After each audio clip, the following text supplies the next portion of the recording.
அனைவருக்கும் வணக்கம். என் பெயர் வைஷ்ணவி. நான் 5ஆம் வகுப்பு படிக்கிறேன். நம் வீட்டிற்கு ஒரு விருந்தினரை உபசரித்து விசாரிப்பதே நம் தமிழர்களின் பண்பாடு.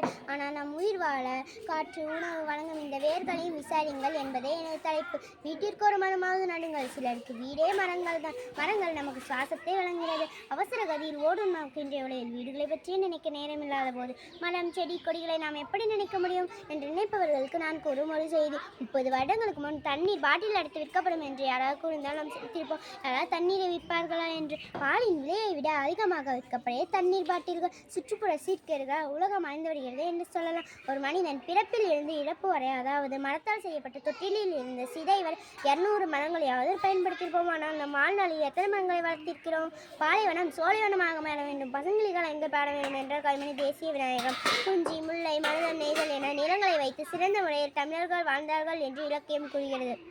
காடுகளை அழித்து வீடு கட்டுகிறோம். காட்டில் வாழும் விலங்குகள் தாகம் தேடி வீடுகளை நோக்கி வளர்த்த தொடங்கிவிட்டன.